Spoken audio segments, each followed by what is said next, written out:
इस बात में कोई दो राय नहीं है कि प्रेम से आप पूरी दुनिया जीत सकते हैं, लेकिन फिर भी हम सभी प्रेम के भाव समझ नहीं पाते और सब विपरीत हो जाता है। इच्छा से प्रेम उत्पन्न होता है, लेकिन अज्ञानता से वही प्रेम वासना और घृणा में बदल जाता है। इसलिए सच्चे प्रेम को पहचानना बहुत जरूरी है, लेकिन इसे हम पहचानेंगे कैसे? सच्चा प्रेम आखिर होता क्या है? इसको आज हम गौतम बुद्ध के प्रमुख और प्रिय शिष्यों में से एक आनंद की कहानी के माध्यम से जानने की कोशिश करते हैं। भगवान बुद्ध के शिष्य आनंद एक बार बुद्ध के साथ कुछ दिन के लिए किसी गांव में ठहरे हुए थे। एक दिन भिक्षाटन के लिए वो उस गांव में गए और रास्ते में उन्हें बड़ी जोर की प्यास लगी। आसपास देखा तो निकट ही एक कुआं दिखाई दिया। वो उस कुएं के पास गए। वहां एक युवती घड़े में पानी भर रही थी। आनंद ने उसके पास जाकर कहा, मुझे बहुत प्यास लगी है, कृपया करके मुझे थोड़ा जल पिला दे। पहले तो वह पानी देने के लिए मान गई, लेकिन बाद में उसने घड़ा पीछे कर पानी देने से मना कर दिया।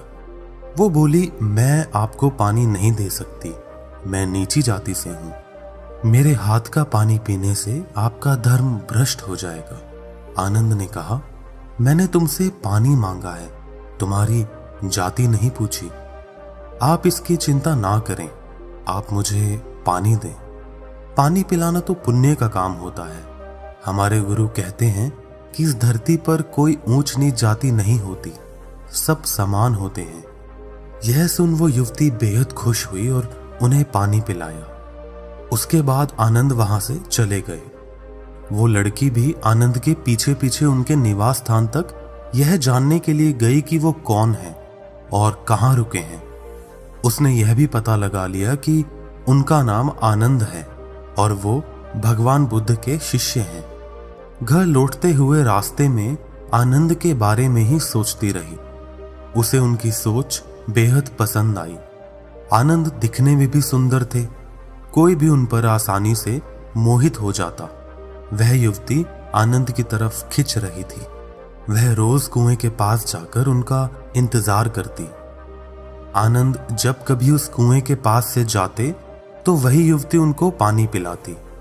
एक दिन आनंद नहीं आए, युवती परेशान हो गई और बुद्ध के आश्रम में पहुंच गई।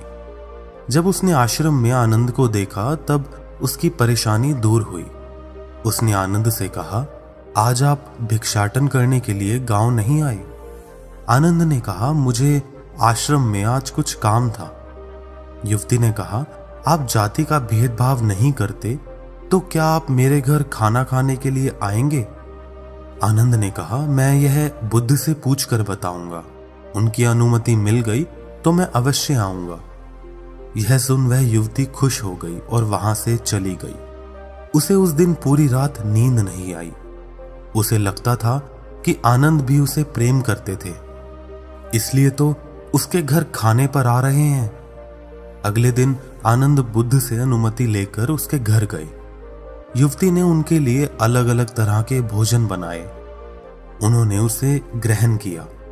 उसके बाद युवती ने आनंद से कहा, अगर आप ऊंची नीची जाति का भेदभाव नहीं करते तो क्या मैं आपसे अपने मन की बात कर सकती हूं? आनंद ने कहा, हाँ जरूर, बोलो तुम्हें क्या कहना है?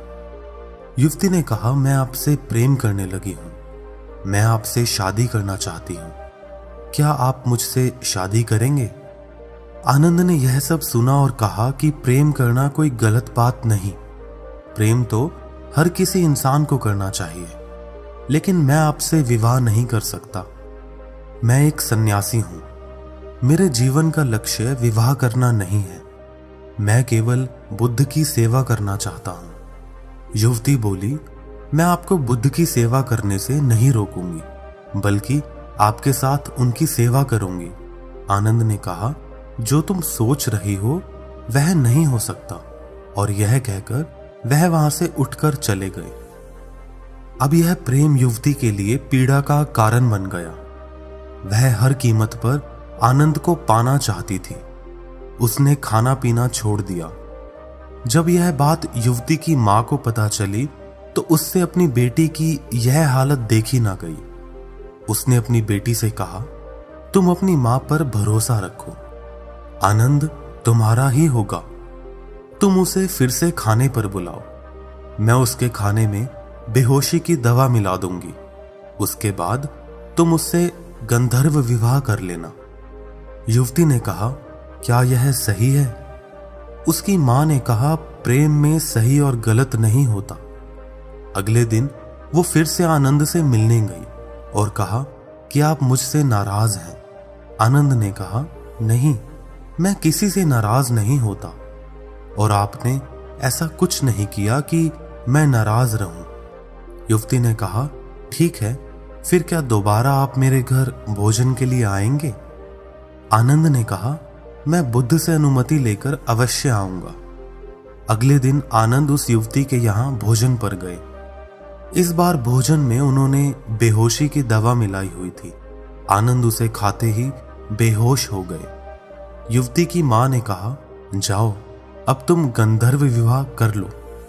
युवती अंदर गई और तैयार होकर बाहर आती है। जैसे ही वह वरमाला लेकर आनंद के पास गई, उतने में आनंद की बेहोशी टूट गई और युवती को अपने समीप वरमाला के साथ देखकर चकित रह गए। युवती भी आनंद को इस तरह देख घबरा गई।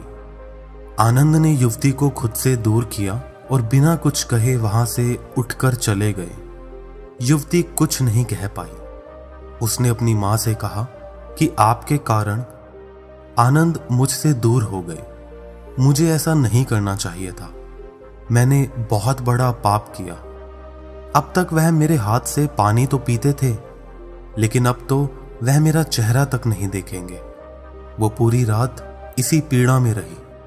अगले दिन सुबह होते ही वह बुद्ध के आश्रम पहुंच गई और बुद्ध से कहती है कि मैं आनंद से प्रेम करती हूं। बुद्ध उस स्त्री से पूछते हैं कि आनंद में ऐसी क्या विशेषता है जिसने तुम्हें मोहित कर दिया।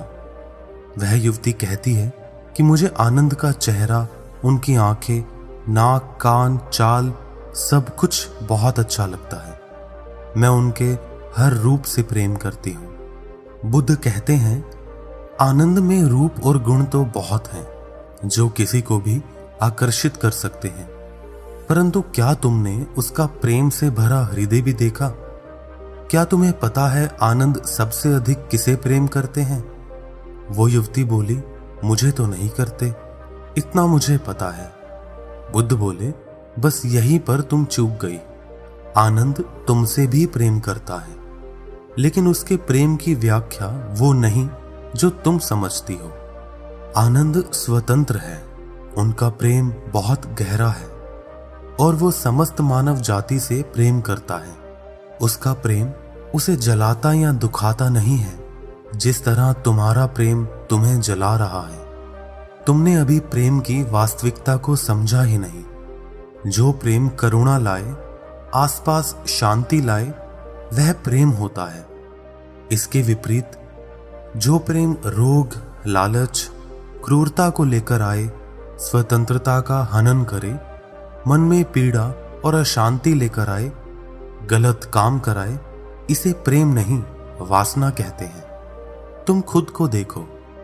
जिसे तुम प्रेम कह रही हो, क्या तुम्हें सच में वास्तविक प्रेम है? क्या तुम आनंदित हो? क्या तुम्हारे मन में शांति है? क्या तुम्हारे प्रेम ने तुमसे कोई गलत काम नहीं कराया? पहले तुम कितनी खुश थी, आज देखो तुम कितनी पीड़ा में हो। तब तुम कैसे कह सकती हो कि तुम प्रेम करती हो? यह सुन युवती रोने लगी और बुद्ध के चरणों में गिरकर बोली, मुझे क्षमा कर दे बुद्ध, आप सही कहते हैं, मैं प्रेम को समझ ही नहीं पाई। मेरा प्रेम स्वार्थी था। मैं आनंद को अपने आप से बांधना चाहती थी। मैं सिर्फ स्वार्थ के वशीभूत थी। मैंने आनंद के साथ भी गलत करने की कोशिश की। आप मुझे भी अपने संग में शामिल कर लें। मैं वास्तविक प्रेम को जानना चाहती हूँ। बुद्ध कहते हैं, अवश्य तुम इस संग में शामिल हो सकती हो। आनंद और युवती की यह कहानी हमें बताती है कि अगर आपका प्रेम आपको स्वार्थ की तरफ धकेल रहा है तो आप समझ जाना कि आप प्रेम नहीं करते, यह सिर्फ प्यार का ढोंग मात्र है। वास्तविक प्रेम लेना नहीं देना सिखाता है। वास्तविक निस्वार्थ प्रेम वही है जो समर्पण सिखाता है। जिस प्रेम में किसी भी तरह का लालच जुड़ा हो उसे वास्तविक प्रेम नहीं कह सकते।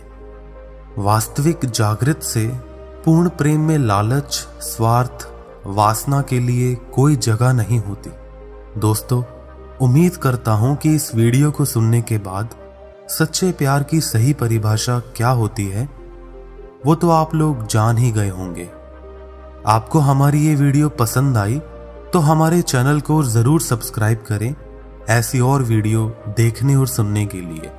धन्यवाद।